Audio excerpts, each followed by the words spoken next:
పశ్చిమ గోదావరి జిల్లా పాలకులు పట్టణ పోలీస్ స్టేషన్ వద్ద టీడీపీ మహిళా కార్యకర్తలు నిరసన కార్యక్రమం చేపట్టారు. అమరావతి మహిళలపై అసభ్యకర వ్యాఖ్యలు చేసిన వ్యక్తులపై కఠిన చర్యలు తీసుకోవాలని డిమాండ్ చేశారు. మహిళలకు వైఎస్ జగన్, ఆయన సతీమణి భారతీరెడ్డి బేషరతుగా క్షమాపణ చెప్పాలని అన్నారు.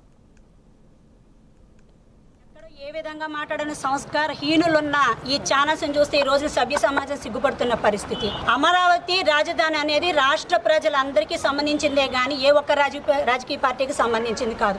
ఈ రోజున ఒక అమరావతి రాజధాని అంటే మీరు అధికారంలో ఉన్న 3 సంవత్సరాలు 5 ఏళ్ళు కూడా ఒక రాజధాని కట్టించలేదు కదా, 3 రాజధానులు కట్టిస్తామని చెప్పి ప్రజలను మభ్యపెట్టారు. మీరు చేసిన అభివృద్ధి లేదు, రాష్ట్ర ప్రజలకు ఉపకారము లేదు. ఈరోజు ఒక ఛానల్ అడ్డం పెట్టుకుని కృష్ణరాజు, కొమ్మినేని శ్రీనివాస్ అనే వ్యక్తులు ఈరోజు అమరావతి దేవతల రాజధాని కాదు, వేశ్యల రాజధాని అని చెప్పేసి మాట్లాడుతున్న మీరు మనిషి పుట్టుకు పుట్టారా అని చెప్పేసి ఈ రోజు రాష్ట్ర ప్రజలందరూ కూడా అడుగుతున్నాము. ఏ అభివృద్ధి చేశారని రాష్ట్రాన్ని అధోగతి పాలు చేసి మాకు ఒక ఛాన్స్ అంటూ వచ్చి ఈ రోజున సభ్య సమాజం తలదించుకునే విధంగా మహిళలు పేరెత్తి కూడా మాట్లాడలేనంత నీచంగా మాట్లాడారు అంటే మీ నాయకుడు ఉండే లక్షణాలన్నీ కూడా మీ అందరికీ కూడా ఆపాదిస్తున్నాయి. మీకు అసలు భయం అనేది లేదు. అసలు మీరు ప్రజా జీవితంలో ఉండడానికి